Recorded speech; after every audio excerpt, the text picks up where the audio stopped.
When I traveled to India, I experienced culture shock in a way that I hadn't ever before. My first few weeks there, I often felt overwhelmed and emotionally exhausted, which makes sense. When you're immersed in a culture that is so different from your own, there's a lot to process. But what happens when the overwhelming feelings of exploring a new place become too much? Today on I'll Pack in My Bags, we're going to unpack India syndrome.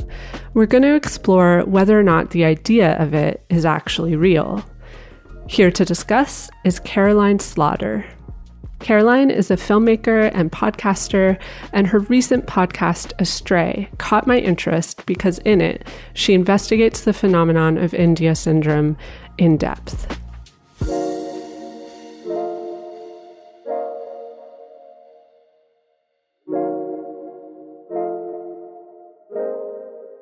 Erin, before we get into this, you just got back from the East Coast. Your first flight in 18 months. So give me the scoop. How did it go?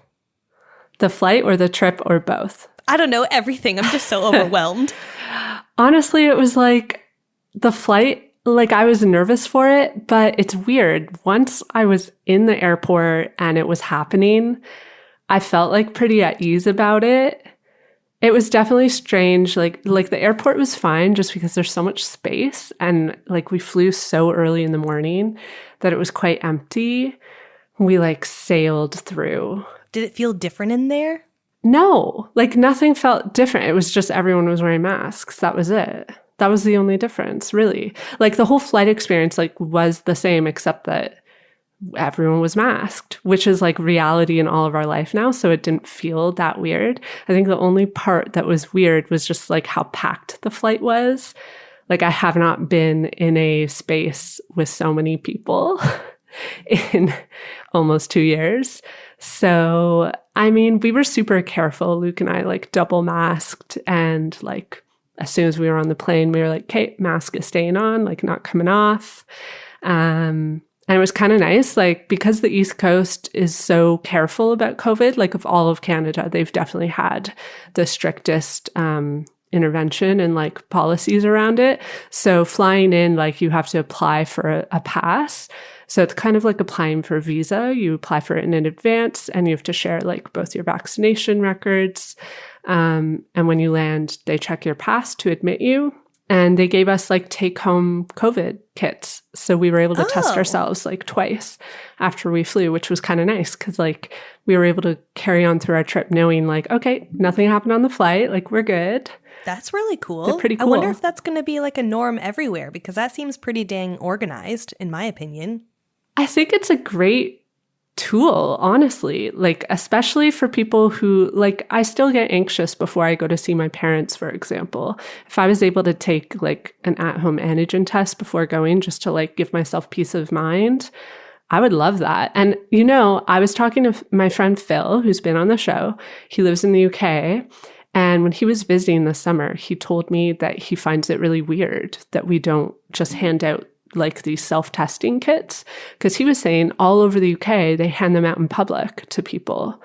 And if you're going to like an event, there will be a stack of them at the door. So you can like show up to the event, test yourself, and like, you know, in 15 minutes, you get the result. So yeah, that's the first time I've come across those tests. I'm kind of at like a loss for words because it just feels so obvious. Like, why isn't this happening everywhere? I know. The one thought that I had was that maybe in Canada, because you can take an antigen test at a pharmacy, it costs $40, and those are pretty instant, like 15 minutes. But I was thinking the self-test, maybe the reason that they're not giving them out for free is because they don't want people to find a reason not to get vaccinated. Yeah. Because someone could use that as like, oh, instead of getting vaccinated, I'm just going to like take these tests all the time to make sure. I was going to say, or people can fake it. I was thinking a little bit more sinister. Actually, maybe mine isn't more sinister. I don't know. Okay, so tell me about the actual trip though. So where did you go? What were your highlights? All of that stuff. There's so much to say. First of all, I will just say it felt so amazing to not be in Ontario. I just felt free. I felt free. It's nothing about Ontario. I love Ontario. I got to get a little taste of the excitement of being somewhere new and experiencing new things. Not that the East Coast is like that different from Ontario, but I mean, it's different landscapes, different culture. And so it was nice to just like immerse myself in something a bit different like that. So we started in Halifax and we did some day trips around there. So we actually spent a lot of time hanging out with my brother in Halifax. And then we drove 4.5 hours to Prince Edward Island, which was so nice. October is a really nice time to be on the island because it's so quiet. Like most of the tourism is throughout the summer. And, you know, in this episode of Global Warming is Coming, the weather was like weirdly good. Like it was very sunny. I swam in the Atlantic and I was like, this is amazing. But also I'm scared for our climate because this is not normal. And then from PEI, we went to Cape Breton. So we took the ferry across to the Cape and we drove up to the northern part of Cape Breton and stayed in a little cottage there with Luke's family. There was lots of hiking, lots of driving. Cape Breton actually has one of the most famous drives in the world. Did you know that? No, I didn't. I thought you were going to tell me more. The Cabot Trail. I actually didn't know this either. The Cabot Trail is like one of the most famous drives in the world because it takes you like basically you do a big loop of Cape Breton and the landscapes are just incredible. Well, I was going to say, so Erin, you sent me what you called a very controversial take while you were still away, though. So I don't know if things have changed, if you were just in your honeymoon phase at the time, just basking in your first vacation in 18 months, and you're like, I'm going to move here. But you told me that A, you kind of enjoyed the East Coast a little bit better than the West Coast, which is like in Canada, that's a hot take. And also that you maybe want to move there. So like, what's the scoop, Erin? Tell me. Where's your brain at now? Okay, regarding the hot take, this is the take. I've been to the West Coast many times because it is a beautiful region of Canada. But it doesn't have like the same, you described it as humble culture that you get on the East Coast. Like the West Coast is very like yoga and everyone hikes and everyone loves eating vegan, which nothing wrong with that. It's just like a very specific like type of culture. Whereas the East Coast has a very like catch a fish and drink beer vibe. Everyone's just chilling. They're just fishing and going out for beers. No one cares what they're wearing. It's kind of hard to pinpoint like what it is about it exactly, but you feel less pressure to like be cool on the East Coast. Whereas I have found on the West Coast, like you want to fit into this like, ooh, I'm a hiker, outdoorsy person, like living on the West Coast. Like that's the vibe you get whenever you're there. I just felt like the East Coast had more like legitimate Eastern culture that's related to the history of the region. There is specific music associated with the region. There's specific food associated with the region. Like there's just so much that is specific to the Atlantic provinces. And the West Coast, I find, doesn't have that same like infusion of like, this is what the West Coast culture is, other than like everyone loves the outdoors. Now listen, if anyone listening to this has a differing opinion from Erin, she's not taking shots here, but we do want to know what you think, because if you think the West Coast is way better than the East Coast, then please hit us up because we need to settle this once and for all. This is also just such a niche, like, Canadian debate. Like, I don't think anyone who's not Canadian would follow this because, like, there's a saying in Canada that West Coast is the best coast, and I'm basically arguing against that. And yeah, Luke and I are talking about moving there because we loved it so much. So it's still in the works then? You're still thinking about it seriously? Basically, we were like, when our time in Toronto comes to an end, if we ever decide that we want to leave Toronto, Halifax is where we would go, hands down. Well, there you go. First trip of 18 months. Sounds like it was well worth it. I'm so happy for you. Oh, thank you. My turn's next. Yeah, where are you going to go? I don't know, but I just want to get out of here. Okay, let's get into this conversation.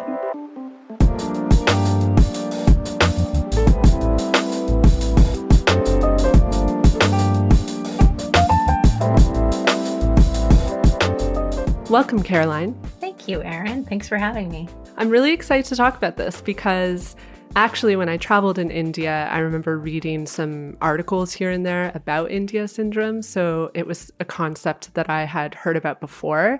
And so when I saw your podcast, Astray, came out, I was like instantly interested to know like how it would be treated. And so I'm super excited to dig into it a bit further with you now. But before we talk about India syndrome specifically, I was hoping we could touch on other travel syndromes as well, just to get a sense of like what these are.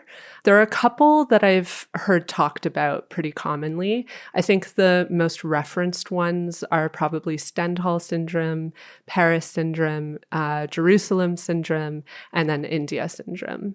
You talk a bit about them on Astray, so I'm hoping you could explain what each of them are, starting with Stendhal. Sure. And I will say, this is a pretty sensitive subject. I want to be as concise as possible. And I'm not a doctor, and I'm actually not even a journalist. So when I did Astray, I interviewed journalist Jessica Ravitz about these syndromes. And she had gone to India. She'd sort of experienced that. She did a whole CNN article around it. And so I really trusted her insight on this. But I also did a little bit of my own research, obviously. Actually, a lot of my own research. I went down a rabbit hole reading articles about these syndromes. But this is what I have.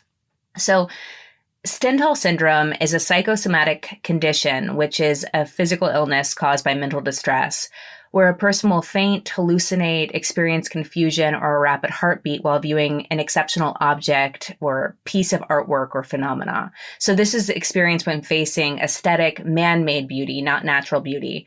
And the syndrome is unique to Florence, Italy, thus its other name, Florence syndrome. So in medical news today, they reported that 2 years ago, a man experienced a heart attack while admiring the famous painting, The Birth of Venus by Renaissance artist Sandro Botticelli. This was in a gallery in Florence. So presumably the artwork's staggering beauty caused the man's heart attack. Paris syndrome is a little more specific. It's noted primarily in Japanese tourists who are disappointed by their experience in Paris. So when their expectations of Paris's beauty are not met, it leads to the same physical symptoms as Stendhal syndrome, so fainting, hallucinations, confusion, but also includes acute feelings of persecution.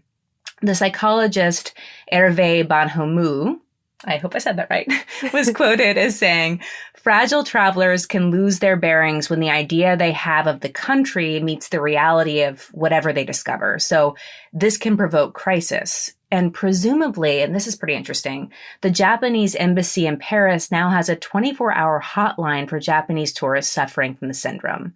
I don't know the specifics of why it's the Japanese in Paris, but I've visited Paris before, and I do see a little bit of that.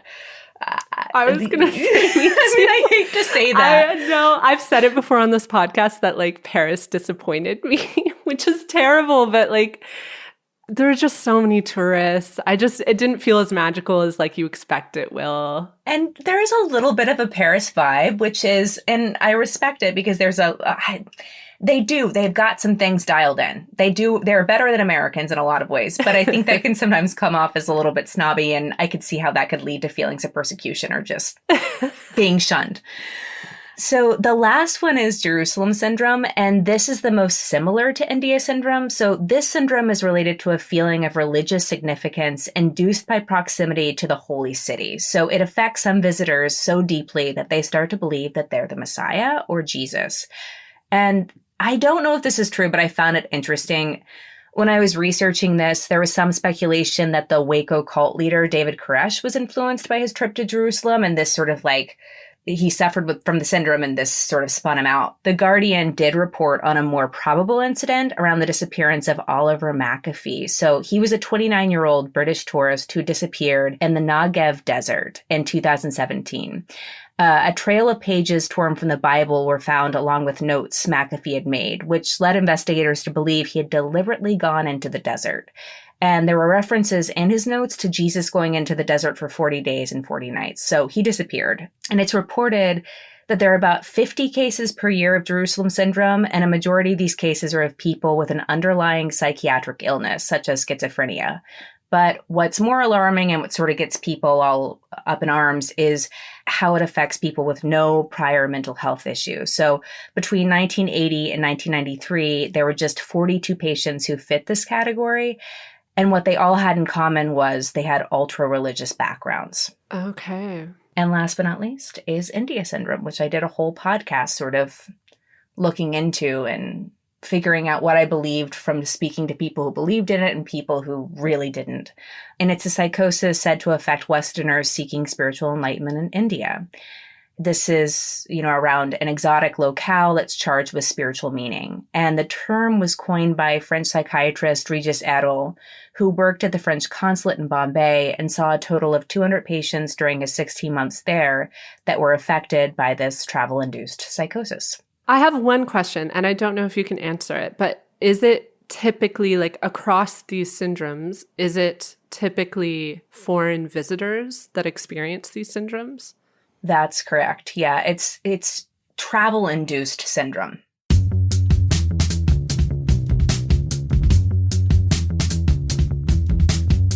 One thing that these syndromes have in common with each other is that they all involve being faced with or overwhelmed by something unknown, which is a pretty common experience when you travel. I know from personal experience, I have often felt moments of overwhelmedness in new places. And actually, I see some parallels between the descriptions of these syndromes and culture shock. Do you think that these syndromes have any relation or connection to the experience of culture shock? Yes, I do believe culture shock has a major effect. Almost everyone I interviewed from the West said that visiting India was incredibly overwhelming, and one person described it as an assault to the senses. It's because it's vastly populated and it runs very differently than the West. It's not good or bad that it runs differently. It's different. And I think that paired with jet lag and the heat, which can lead to dehydration, or different foods that can lead to dysentery. This can all, this from traveling abroad, and so do I. It makes you a little more vulnerable and you become more susceptible to outside forces. You're more in need of others to sort of help you, or you might look outside of yourself a little bit more than you might. Yeah. And your podcast focuses mainly on India syndrome. And like you just mentioned, with India syndrome, people have been known to disappear. And you cover the stories of several Westerners who have, some who never resurfaced and some who did. But given that, can you describe what it tends to look like in people? How long does it last? Do people recover from India syndrome? And I'm wondering also, like, how common it really is. So before I answer this question, I do want to point out that Dr. Harshit, who's an Indian psychiatrist I interviewed in Delhi, said he'd never heard of the term India syndrome. And it sort of like stopped me in my tracks. It was like the second episode, and he thought it was a sensational term made up by the media to catch eyeballs. And he did witness people, though, who experienced these psychotic episodes in India, but he just didn't believe in the term India syndrome. So these psychotic episodes, they look different for every individual. But Charlie Marinelli, who I feature in the podcast, experienced it as insomnia, going into a trance-like state and forgetting lapses of time. There was some mania in there, delusional thinking. He believed the Dalai Lama was his father at one time, and it eventually led to his belief that he, Charlie, was the Messiah. I want to add, there is speculation that Charlie was being drugged by a Baba or a holy man who he sought out for spiritual guidance. But according to Dr. Arshad, these psychotic episodes can be brought on by culture shock. So that's a yes. They can also be brought on by the effects of an anti-malarial drug a person might be on when they travel.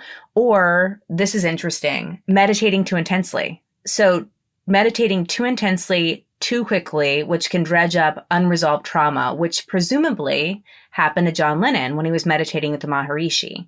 The Maharishi called it an iceberg, and when John Lennon was meditating, he hit this iceberg, hit old trauma, it came up, he didn't want to deal with it, and supposedly that's why he left Rishikesh early, which I think is pretty interesting. He didn't have a psychotic episode, but that can happen to some people who hit that trauma, and it happens from intense meditation. Okay, we're going to talk more about the meditative side of this, and I'm excited to talk about it because, like, one thing that I think is interesting to note is that I do not identify at all as a seeker or as someone who's, like, really interested in enlightenment. Like, my travels have never been about that. And so I think that that might have shaped my experience of India because I went into it with a very, like, objective view of enlightenment and of spirituality in India. But I know that you feel differently. So I wanted to ask you, can you talk about your connection to India syndrome and also being a seeker? Sure, I can sort of take you back because it's interesting. Like, I am a seeker, and I think that's someone who's spiritually curious and is seeking answers. And in my case, had invested in this $4.5 trillion global wellness industry. And, I bought into it all, the woo stuff, the energy healing, psychic readings, all of that stuff. But I got a really up close and personal view of the spiritual world working behind the scenes at a wellness conference. And I was turned off by it, and I wanted to start exploring the capitalism of spirituality and this thin line between healing and harm. These gurus that we put on pedestals are human, and following them blindly is dangerous. So the same can be said of going to a country like India that's rooted in spirituality. Traveling there is not going to be a fast track toward enlightenment. I wanted to sort of do a podcast that explored this theme of the thin line between healing and harm and spirituality. And I brought in Jonathan Spallin, who is one of the men who the media claims was a victim of India syndrome when he disappeared in Rishikesh in 2012. So I brought that in as one of the episodes of this broader conversation around spirituality. And the company I worked for was like, let's make this one episode into an entire series, go down a rabbit hole and really start to ask, what's the cost of enlightenment? Did these men sacrifice themselves for this spiritual quest that they were on? So that's when I took this deep dive into India syndrome and Westerners who disappear over there. And it was an extremely intense process. And I left there awakened in a very different way. And I wouldn't consider myself as much of a seeker anymore.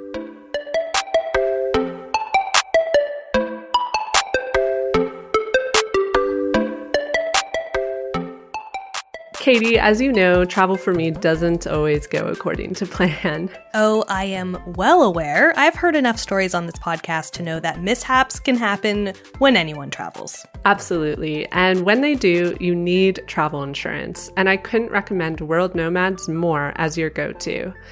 And they've actually helped me out of a super scary situation before. When I ended up in hospital in Australia late at night, World Nomads provided me with emergency assistance so I could get the help I needed and carry on with my trip. World Nomads policies are simple and flexible. They cover over 150 adventure activities, including higher risk activities like scuba diving and trekking. Benefits limit, conditions and exclusions apply. Be sure to read your policy wording. Learn more and get your travel insurance quote at worldnomads.com. The link is in our show notes.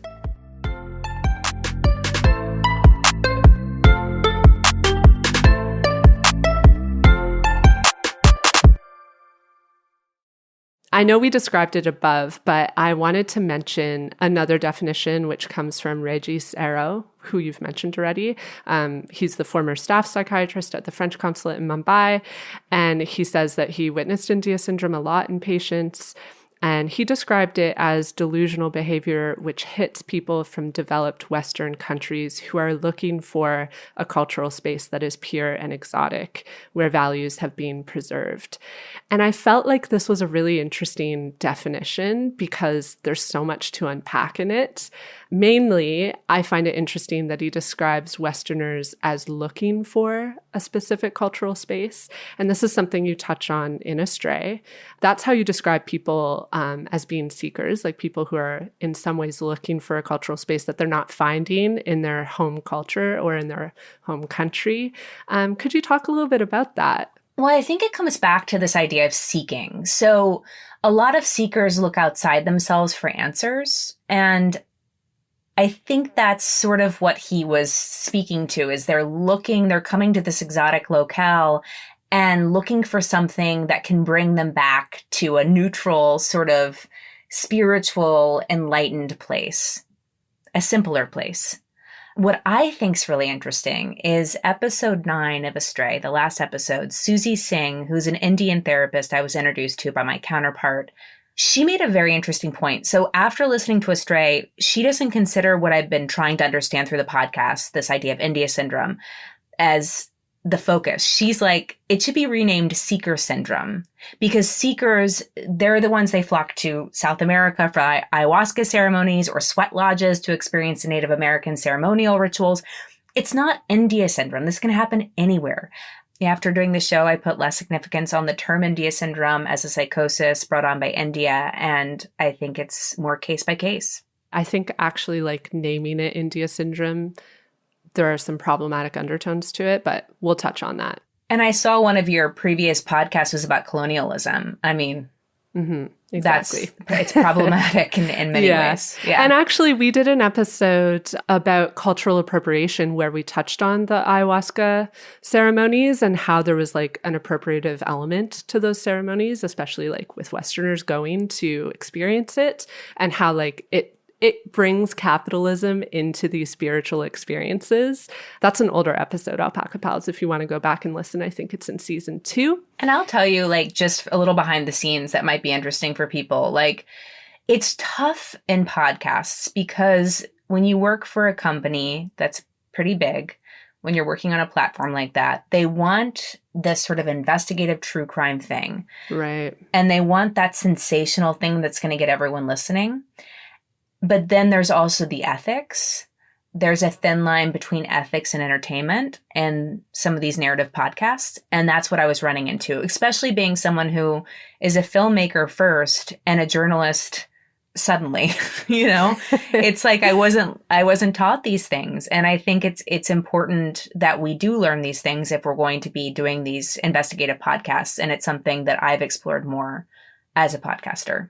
It's interesting you bring that up because I know right now this is like a pretty topical subject because I've been seeing a lot of like really good op-eds about like crime and murder podcasts, especially following, what is her name? Gabby Petito, who I guess went missing. And it's opened up this conversation about like, why in crime podcasts are we just covering the story of missing white women when there are plenty of people of color who are going missing and not getting the same platform? And so I think it's an important conversation to have, especially in the podcasting world. Oh my gosh. I'm so glad that Payne Lindsay covered a Native American woman in his last podcast because it's terrifying how many women are being kidnapped or are going missing in that population. And we need to be more aware of that for sure. And stop focusing on or glamorizing the killers. Yeah, absolutely. Okay, nice tangent. I do love crime podcasts, unfortunately. Me too. I've been self-reflecting on this a little bit lately. Anyways, in Astray, you touch on the fact that Westerners have actually for a long time been really drawn to India because of India's spirituality. I think the Beatles are like such an interesting example of that because they went in the 60s or 70s. But yeah, a lot of tourists go because they think they may find enlightenment there. In fact, like I know lots of people who've gone like for yoga retreats and such. How does this desire for enlightenment put people at risk of experiencing the mental health distress that is associated with India syndrome that you described?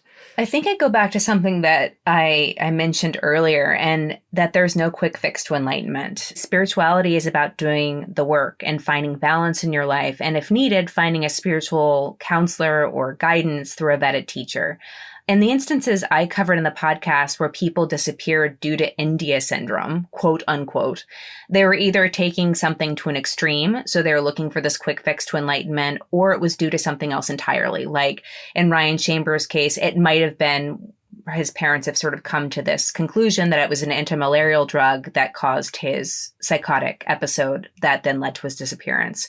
But in the cases where this search for enlightenment was taken to an extreme, it led these Westerners like Justin Shetler-Alexander, who I also talk about in Astray, to these false prophets, and his false prophet or his sadhu that he sort of followed allegedly killed him. Or in Charlie's case, there was Charlie Marinelli, there was a psychoactive drug that took him over the edge. So I guess my answer is that a desire for enlightenment is about living in the process of seeking and doing the work and not living for an extreme or a quick fix. And I just want to touch on anti-malarial drugs a little bit because like for listeners who don't know, when you travel to like actually quite a few regions of the world, it's pretty common to take Malarone. That's the one that I took. And it's just a daily pill that you take that is supposed to help prevent you catching malaria. And it is true that people do experience like very strange side effects from it. I remember waking up in my hostel room with two friends of mine when we were in Cambodia. And every morning we would tell each other about the weird dreams that we had had, which are often attributed to Malarone. So that's like a pretty common experience to have. And usually when you're prescribed Malarone, the doctor will tell you if your side effects like are becoming a bit too wild, you should stop taking it because it might not be good for you in the long run. Illyrium was the one specifically that we spoke about in Astray, and now that's off the market. Oh, interesting. Yeah. Interesting. Yeah, because like Malarone, I mostly heard about people having strange dreams or they would have sleeplessness, but not to the point of insomnia.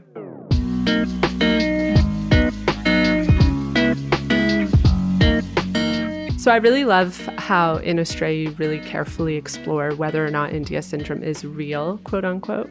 And there is some fair criticism of the term, arguing that India syndrome is largely Westerners or foreigners outside of India that are creating narratives of the unknown.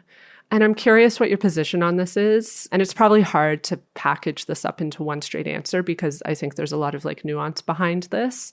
But if you can, how would you sum up your thoughts on whether or not India syndrome is real?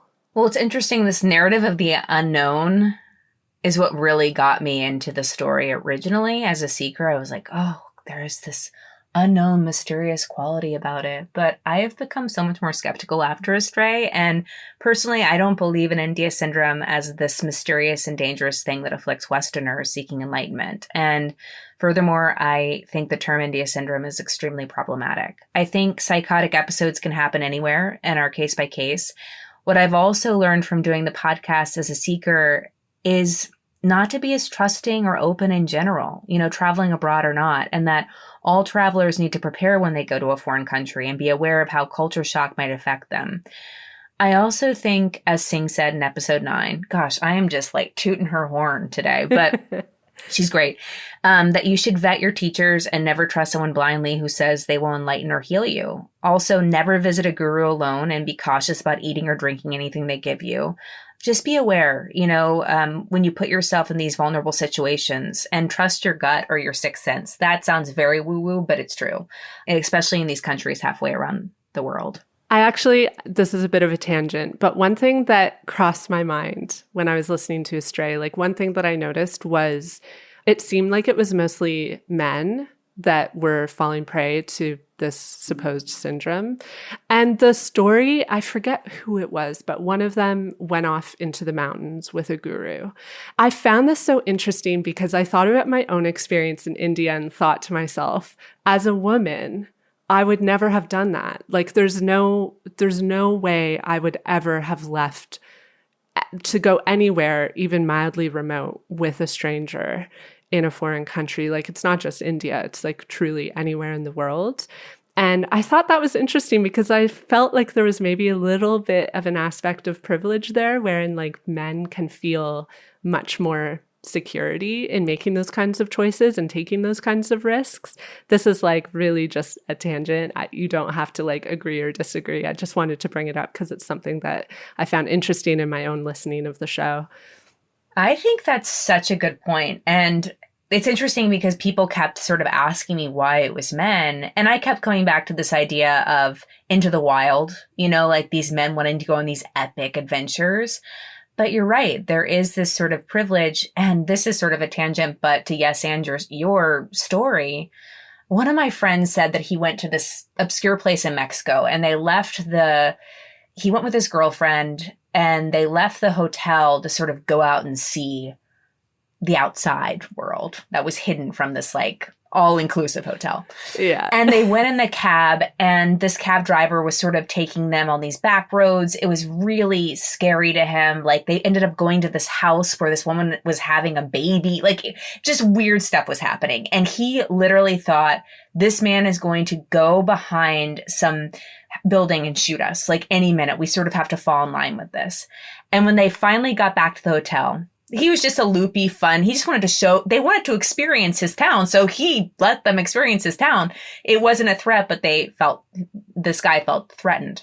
And when they got back to the hotel, the girlfriend said, that feeling that you have, that's what it feels like every day as a woman. Yeah, there is a privilege that comes along with that. Absolutely. And I've noticed this, like, this is a trend that I've noticed just in like my own community of travelers. Like the men that I know who travel have much more confidence when it comes to like taking risks and putting their trust in other people. Whereas I'd say like pretty much across the board, most of the women I know would not take the risk of like getting into a vehicle with someone they don't know, or like going on a hike with a guru in the mountains of India. Yeah, it's just interesting how, like, I guess it's just socialization. Like women, we are socialized to understand that there is like more risk for us because of our gender identity. That was one thought I had listening to Astray. So I feel like I should be a bit delicate with this next question, and we've kind of touched on it already, but I wanted to bring it up because I think it's really important to validate people's mental health experiences. And from what you've described, like people who have had India syndrome really are experiencing a serious mental health crisis. And this kind of like harkens back to your point about it needing to be called seeker syndrome instead, because I'm wondering, like, do you think there's a possibility that this is a perceived disorder and the instances of it are actually just pointing to mental health disorders that could really affect anyone if they're put in an extreme situation? This is such an interesting and loaded question. I have some podcasting friends who do some pretty sensational podcasts, and they get them made because they're sensational. And we had this conversation the other day, and it was like everything just comes down to mental health. If we had a better mental health system, then a lot of these things wouldn't be happening. And a lot of these stories wouldn't be told. And honestly, we're just telling stories about mental health and we're wrapping them in these true crime narratives, which is disturbing. But what is interesting, and we did touch on this, is that Charlie Marinelli and this other woman that I interviewed who experienced a similar psychotic episode to Charlie were both diagnosed as bipolar when they returned to the States after these episodes in India, but neither of them had underlying mental health issues before going to India. So yes, something might have been laying dormant, and something in India instigated it, like culture shock or intense meditation or a psychoactive, but I don't know.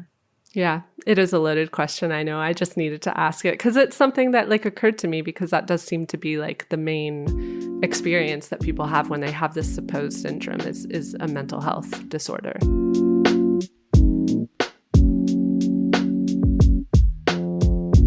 Ultimately, I want to talk about how this idea of India syndrome can be problematic. It seems inappropriate, ultimately, to attribute mental health experiences toward a country and its culture and its spirituality. I think that the term ultimately could create generalized assumptions about India as a whole. I found it really interesting how in one part of Astray you talked about how India, like the government didn't want to talk about India syndrome because they understood that it created this sort of like negative idea of the country. So I know that in the course of making Astray, you've told me that you ultimately think like India syndrome isn't real. So what elements do you think are problematic about this term that is floating around? And do you think that ultimately it's a term we should be doing away with? I think it is definitely a term that we should be doing away with, and it is problematic. It points fingers at a country and sort of creates this narrative of this underbelly of spirituality that, to be honest, in the beginning of Astray, I sort of was leaning into. And it was embarrassing, actually, that I leaned into it so much, I think, at the top. But I think every project gives you more and more clarity. We're actually developing this into a TV show, and I really hope to right my wrongs in the TV show. I'm so excited for that. I just know from like personal experience, because I know so many people who have gone to India citing the sort of spiritual like elements that you can experience there as their reason for wanting to go. And I'll admit, like, I've always been a bit critical of that because, like I said at the top of the show, I've never had like an interest in this stuff. So when I went to India, it was more so because I just wanted to see the Taj Mahal and like was interested in the culture. It was just a very like basic reasoning that I wanted to go. I never did like any of the yoga retreats. Like I never took part in any of those experiences while I was there. Whereas like on the flip side, I know lots of people who went for that specifically. And so I think it's like a very normal thing for people, especially from the West, to want to experience when they go to India, because like a lot of tourism does market that as like why you would go to India, I find. And so I love that Astray is out there in the world now, because people hopefully can listen to that and find sort of a middle ground of like, yes, experiencing and having those like spiritual and cultural experience, but in balance with having an understanding of like respecting the culture and not looking at it like in a homogenous way, like understanding the nuance of it. Yeah. And I think, you know, hopefully people see in me this sort of evolution of a seeker, and also with the guests just are able to sort of hear those stories that can be warning tales and be able to plan their trips around what might cause some issues, you know? I think it's like, it kind of goes back to a lot. We've often said this on the show. We've talked a lot about, you know, how you should prepare yourself for travel and the importance of decentering yourself as a tourist, which means thinking about, yes, yourself, but thinking about how your visit is impacting the people and the culture and the environment around you. And I think at its core is, on the show, we say a lot. We really believe that it's important with travel to take time to self-reflect. And I think that that is something that can help with this. Like if you are self-reflecting often as you're traveling, you can catch yourself when you're starting to feel a little unwell, for example. Like I know that I often felt overwhelmed in India, and my partner and I would take days and just sleep. And we would just stay in our hotel room in our quiet, cozy spot and just rest. And it's really important to do that, I think. But people forget about how important self-care is when you're traveling still. It's not all just like vacation and fun. We still need to take care of ourselves. It's so true. And I would say the same thing around being a seeker and looking for these spiritual outlets, like being able to trust yourself more and listen to yourself more and take those moments to do those gut checks, or you said rebalance, I think. Those moments are so important because they can help guide you away from something that might be dangerous and towards something that might be pretty euphoric or an amazing experience. So I think being able to trust yourself first is the number one thing. I also wanted to ask, I'm not sure if you've been to India. Have you? We were supposed to go for this trip and COVID happened. Yeah. Well, presumably, we had a trip booked to India as well for April 2020, which obviously did not happen. So eventually we will rebook. We feel like we need to wait like quite a while still, because we want to make sure things are much better there before we go. But I'm sure you'll get to go eventually. And when you do, I wanted to ask, like, what learnings have you taken from making Astray for your own future travels to India? I actually wrote down notes on this because I think I learned a lot from doing this podcast. So I think, you know, having someone be accountable to where you are when you're traveling. So this is this idea of preparation that you speak to. Having a buddy system, so traveling with someone if you can, vetting teachers and hotels and hostels before you go, and if possible, finding someone through family or friends who might live where you're traveling so you can get their advice on things and have them as a point person if anything sort of goes off. And I think too, just speaking back to this idea of being a seeker, until the spiritual industry becomes regulated in the way that therapy, you know, was, it's hard to know what teachers or practices to trust. So like we said earlier, being able to trust yourself more, even though that's a difficult practice, especially when you're going through hard transitions in life and you just want answers. But if you can, even when seeking answers, trust yourself and go into everything with some skepticism. No one has the magic pill or the quick fix or all the answers. No country is going to provide enlightenment. And we're all just human, figuring it out as we go. That's such a great point. And actually, like, just to follow up on that, even the concept of being able to like fly to another country and look for answers is such a privileged thing to be able to do. And sometimes I wonder, like, what do we need to do to be able to find those answers at home if we don't have access to that kind of privilege? I'm going to tell you the most embarrassing story, but It's on your point. So I went to Bali to sort of do my own spiritual quest, and I loved Eat, Pray, Love. This is so basic. And I went to the person that Elizabeth Gilbert went to for her answers. Like, he was, exactly. So I went to him and I was sitting there like, and he had like the Eat, Pray, Love book up. It was like, and he just looked at me and he goes, "You are so lucky. You live in the West. You are a blonde woman, a blonde white woman. You have so much more privilege than I do. Why are you here asking me questions?" Wow. And I was like, holy shit. But still, the seeker was like, let me know more. But it put things in perspective. And I was like, why am I looking outside myself for the answers when I'm living a pretty good life and I can trust myself a little bit more, is what I think he was trying to say. And then I was like, do you think I'm similar to Elizabeth Gilbert? Just kidding, I didn't say. So embarrassing.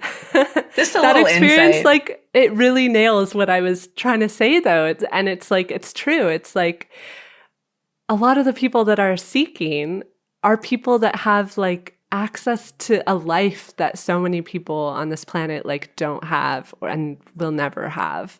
And I guess it kind of makes me sad that like even when you have that much privilege, a lot of people feel like there's something missing in their life, or that they're looking for something, I guess. The issues with America. Just kidding. Yeah. Well, thank you so much, Caroline. It's been so awesome to unpack this with you. And I hope everyone will go and listen to Astray, because it really is a fantastic listen. I binged it. Where can people find you? So you can find me on my website at carolineslaughter.com or Instagram at cslaughters. And yeah, Astray, you can find it anywhere that you listen to podcasts. And when can we expect the TV show? Oh my gosh, I'm working on all of that right now. So this is the tagline that my executive producer came up with. Okay. The tagline for Astray: there's a thin line between awoken and broken. Dun, dun, dun. And are there any fun projects coming up? Anything you're working on that you can tell us about? I'm actually working on a cool new podcast called Tom Slick Mystery Hunter, and it's produced by School of Humans and iHeartRadio, who I worked with on Astray. And it's probably about the most interesting man who ever lived. Due to time, we can only cover his 5-year trek to find the Yeti in the Himalayas, but there's so much more, and Andy Samberg is playing Slick. You're literally living my dream life. I just want to make podcasts about such interesting topics like this.